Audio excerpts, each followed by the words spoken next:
Welcome, everybody, to FanStream Sports, powered by DSP Media. This is the Fighting Irish Daily Blitz, and I'm your host, Rob Fidoff, also known as RPT. You can find me on X at PFidoff. This is episode 107 of the Fighting Irish Daily Blitz. This will be the Louisville preview. But first things first, head over to our website at fanstreamsports.com for all additional podcast information. If you have an Apple device or an Android device, please feel free to download the FanStream Sports app and then head over to our Facebook page. There's additional content out there as well. Please like that page and please feel free to share that with your friends and family. So this is the Louisville preview. This will be another night game, the third straight night game that Notre Dame will have. This will be at Louisville, so another road game for Notre Dame. So just some general information about this game. Notre Dame comes in ranked number 10 at 5-1. Louisville also ranked. They are undefeated, 5-0, and ranked 25th. This game will be Saturday, October the 7th at 7:30 p.m. Eastern Standard Time on ABC. Same thing what we had last week for the Duke game. So another primetime event, another opportunity to Notre Dame to show the national media what they are about. After that thrilling win against Duke, where Sam Hartman led that 95-yard drive at the end of the game when things looked bleak, but we found a way to win. And this is another game to put a stamp on this season that, after that heartbreaking loss to Ohio State, we got to keep getting better each week to be in prime fashion for the end of the year and to make that playoff push. And this will be also, so if you take Ohio State, Duke, Louisville, and then also you're going to have USC the next week. But this will be the third straight week. Notre Dame has played a team in the top 25. And then next week, obviously, USC will be ranked. So it'll be 4 straight weeks that Notre Dame will play a top 25 opponent. And also for night games, because next week USC will be a night game too. But that's for next week. This is Louisville. Notre Dame's got to be locked in, not look ahead to USC. I think they will be, but we need to know. Here's the thing I didn't mention in my previous podcast. Let's get to this before I get to the stats. I do think Notre Dame, despite the missed opportunities, the penalties, 3 receivers were out. The offensive line looked shaky. I think even though they somewhat started out strong against Duke, I still think they were having the after effects of that heartbreaking loss to OSU. And I think that affected them the majority of the game against Duke. I think they were somewhat focused, but I still think we blew that game. And that put a little bit more pressure on them, and they almost blew it against Duke because we've seen it before in other sports. I remember Andy Roddick in 2009, and he had lost to Roger Federer, I think, in the 2004 final and 2005 final of Wimbledon. Had Andy Roddick played in a different time frame of, if there was no Federer, Djokovic, Nadal, Andy Murray, I think he probably has 1, if not 2 Wimbledon titles. His game was perfect for that with a strong serve. Not much of a serve and volleyer, but still a strong serve, which is good for Wimbledon.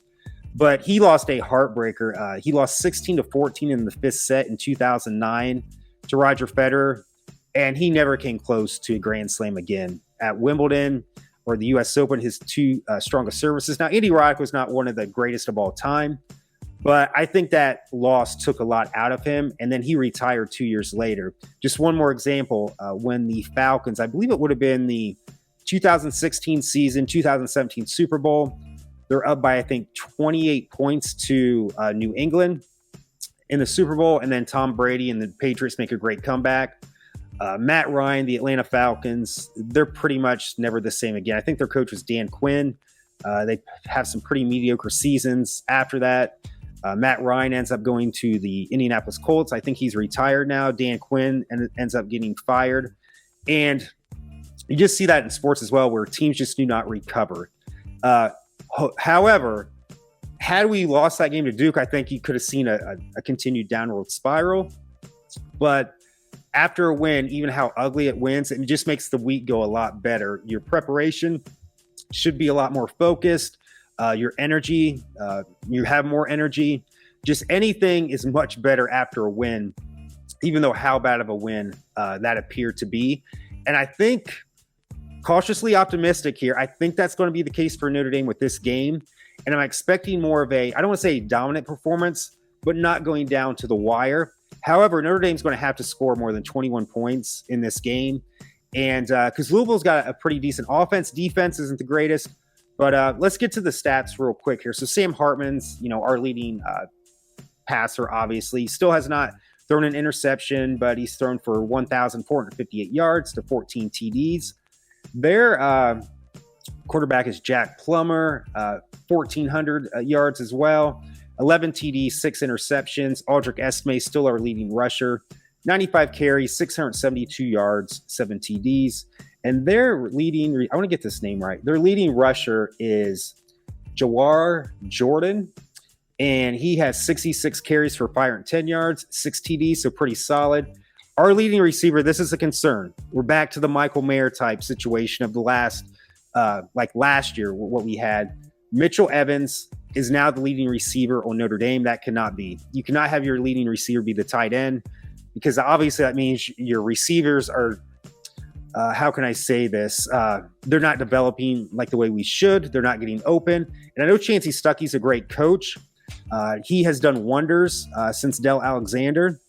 But I'm starting to feel, besides the two great freshmen of Rico Flores Jr. and Jaden Greathouse, Tobias Merriweather is just not panning out. Chris Tyree, I thought this would be a perfect position for him this year.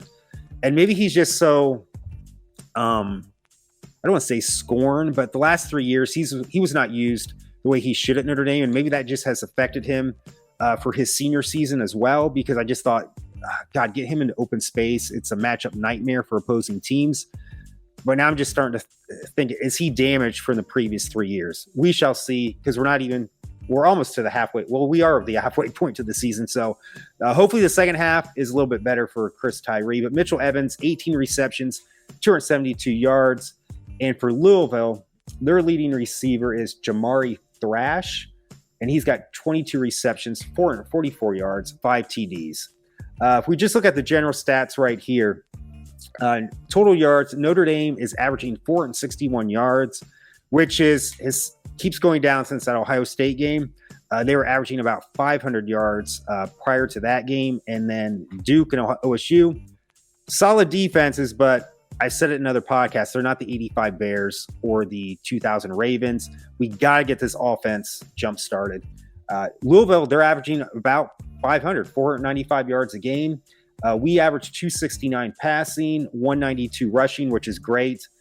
Louisville, 301 passing, and their rushing is 193. So this is a pretty talented offense that our defense will have a challenge, but I think we're going to be up to that challenge defensively. Defensively, Notre Dame looks to have an edge in this department. We only allowed 271 yards per game.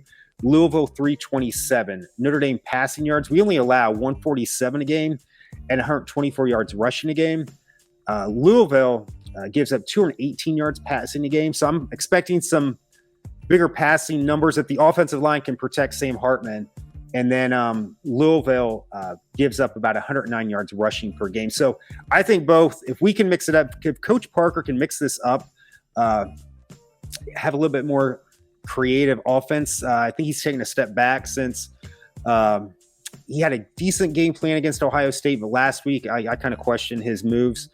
But there's some opportunities, both rushing and passing, if we get our players in the right positions to exploit what I think is an average defense at best for Louisville for this game. So having said that, we just went over the stats. This is, I know our defense, here's the keys, like some of the keys, obviously we got to, sorry, I lost my train of thought. We have to, even though it's been a constant issue throughout the season, you think eventually one of these games it's going to come through. The missed tackles have got to stop. Missed tackles, they got to stop. Penalties, there's only so much sometimes you can do with that. I always hate to complain about the refs, but some of these penalties, I do think have been some really bad calls by the referees. But offsides, that's something a team can correct on their own. False starts, holding. They always say you can call holding on every play, but there's certain times where it's just obvious. So limit the penalties as best you can. But I think the key is that we got to get this offense jump started like it was prior to the OSU game. I know those teams prior to OSU were not the greatest, but at the same time, we got some talent on this team. and they were averaging about over 45 points per game, and it's really taken a dip in the last 2 games. That's the key against Louisville, because we cannot just score 21 points to win this game. I think we got to get in the 30s, because I think Louisville, despite we have a pretty solid defense, they're going to score some points against us, and it's going to be a big-time environment. It's a night game at Louisville. Last time we played Louisville, we struggled early, but then we imposed our will and ran away with that game. I believe that game was in 2021. And more or less just stay locked in, because I think this team's going to be locked in, knowing that USC's the next week, because if they lose this game, the USC game pretty much means nothing. So if they're locked in, focused, I know that term's used way too much, but it is pretty simple. Stay locked in, stay focused, take care of your business at Louisville, and then get ready for USC, because if you can win that game, things are going to start getting interesting in the college football playoff landscape. But I don't know just what it is lately, because I told you in my previous podcast, I just got back from the Halloween 45th anniversary convention.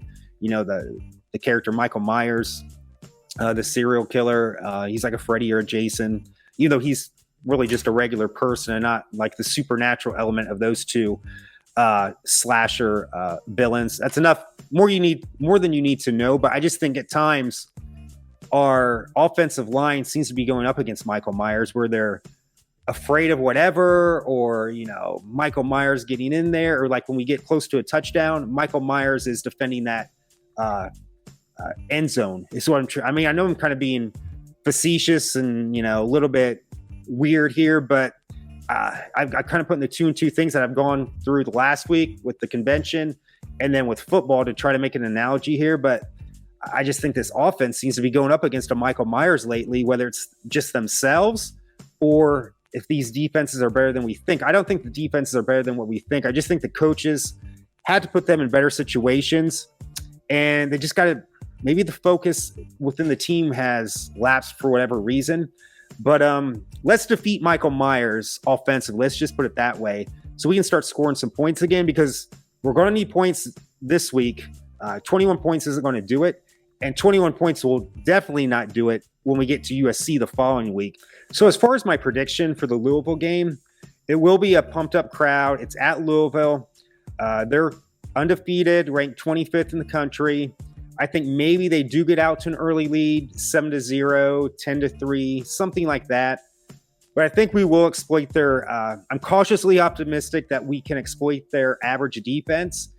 And I think we get back on track offensively this week as a test up for the next week against USC, where we're going to have to score more than 21 points as well. We will need to score more than 21 points for this game. I think we will do it. Cautiously optimistic. But I will say Notre Dame 38, Louisville 24. I can't say enough. Just do your thing this week. Stay locked in. Eliminate those mistakes. Capitalize on opportunities. Get that offense going. Win this game, and then get ready for a big-time one with USC coming to town the next week. So thank you so much for joining me for episode 107. And as always, go Irish.